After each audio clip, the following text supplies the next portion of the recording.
अब तक यहाँ हमारे 11 डेथ्स हैं, 11 डेथ्स हैं कंफर्म्ड हुई हैं। तो एनडीआरएफ की टीम्स आ गई हैं और दूसरी टीम भी वो पहुंचने वाली हैं, वो बठिंडा से चली हुई हैं। तो मेन इसमें जो चेक अभी जो करने का कर रहे हैं काम वो है अभी गैस, जैसे जो अभी शंका जार कर रहे हैं लोग, किसी ने कोई केमिकल वगैरह ऐसे जैसे डिस्पोज ऑफ करते हैं, इंडस्ट्रियल वेस्ट करते हैं, वो इनिशियल अभी तक बताया, पूरी तो तफ्तीश के बाद बताया जाएगा। वो इनिशियल ये बताया कि किसी ने केमिकल बेस समझी से किसी सीवर में शायद डिस्पोज ऑफ किया है और सीवर की गैसेस से मिलके कोई ऐसी गैस निकली है तो वो उसने इम्पेक्ट किया है। उनके दो बातें कर रहे हैं, एक वो हॉस्पिटल के प्रॉपर बोर्ड बना के उनका पोस्टमार्टम हो रहा है, उनके ब्लड सैंपल्स और वो उसका भी काम कर रहे हैं।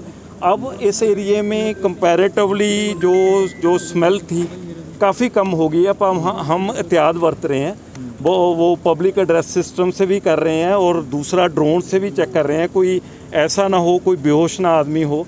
जैसे उसी घर में भी हमें वो उनका डॉग था जो वो अनकॉन्शियस था पर अभी ठीक है, वो बच गया।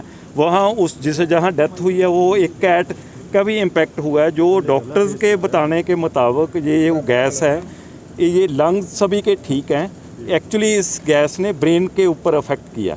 तो ये अभी तक इनिशियल ये जो आसपास के लोगों से बताने में वो अब हम सीसीटीवी कैमरा भी चेक कर रहे हैं और भी टेक्निकली चेक कर रहे हैं।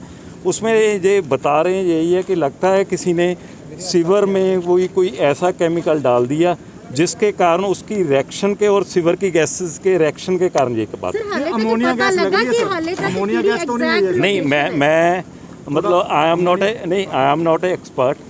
एनडीआरएफ के पास स्पेशल इक्विपमेंट है जो लेके आ रहे हैं, 6 टाइप की वो गैसेस हैं, वो आइडेंटिफाई भी कर लेते हैं। वो जो सैंपल लेंगे जो सीवर के पास जहाँ, क्योंकि जहाँ डेथ हुई हैं उनके पास वो मेन होल्स हैं, सीवर के मेन होल्स हैं, पर हम ये नहीं कह सकते भी उसमें निकली, क्योंकि अभी स्मेल तो आ रही है पर स्मेल बहुत कम हो गई है।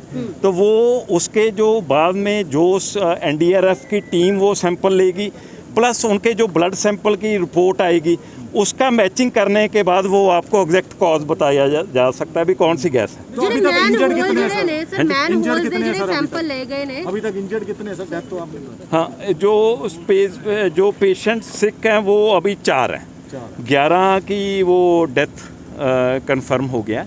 वो 2 पोलो हॉस्पिटल में थे, वो 2 दूसरे हॉस्पिटल में थे। अभी वो 11 की तो डेथ कंफर्म है, 4 जो हैं वो अभी बता रहे हैं अभी वो सीरियस हैं, बट अभी इनिशियल स्टेज पर ये बता रहे हैं अभी लगता है भी they are out of danger. Sir manholes ਦੇ ਜਿਹੜੇ ਸੈਂਪਲ ਲਏ ਗਏ ਨੇ ਉਹਨਾਂ ਨੂੰ ਕਿੰਨੀ ਦੇਰ ਤੱਕ ਲਿਜਾਇਆ ਜਾਏਗਾ? ਨਹੀਂ ਉਹਦੀ ਜਿਹੜੀ ਮੈਨ ਹੋਲ ਦੀ ਜਿਹੜੀ ਗੈਸ ਟੈਸਟਿੰਗ ਯੂਨਿਟ ਹੈ ਉਹ ਬਠਿੰਡੇ ਤੋਂ ਚੱਲਿਆ ਪਿਆ, ਉਹਦੇ ਚ ਲਗਭਗ ਮੈਨੂੰ ਲੱਗਦਾ ਹੁਣੇ ਹੀ ਤੁਹਾਡੇ ਹੁੰਦਿਆਂ 15-20 ਮਿੰਟਾਂ ਦੇ ਵਿੱਚ ਇੱਥੇ ਪਹੁੰਚ ਜਾਣਾ। 2 ਟੀਮਸ ਹੈ, ਇੱਕ ਐਨਡੀਆਰਐਫ ਦੀ ਇਨੀਸ਼ੀਅਲ ਟੀਮ ਸੀਗੀ ਜਿਹੜੀ ਇਵੈਕੂਏਸ਼ਨ ਜਾਂ ਪਲੱਸ ਉਹ ਕਰਨਾ, पर ਇਹਦੇ ਵਿੱਚ ਜਿਹੜੀ ਇੰਪॉर्टेंट ਜਿਹੜੀ जस्ट वांट टू शेयर, जो टाइमली आफ्टर गेटिंग इंफॉर्मेशन जब हमें इंफॉर्मेशन मिली तो पुलिस का रिएक्शन बहुत, मैं इस बात को सोच सकता हूँ कि बहुत सारी जो दुर्घटना बड़ी होनी थी उसको रोकने में भी हम कामयाब हुए हैं, क्योंकि हमारे कुछ मुलाजिम हैं जो उनको भी थोड़ा सा बेहोशी का हुआ, पर वो इनिशियल रिएक्शन था, वो अपने रुमाल लेके और गिला रुमाल करके वो उसके बीच में उनको इवैक्यूएट करने की कोशिश की, हॉस्पिटल पहुंचाने की।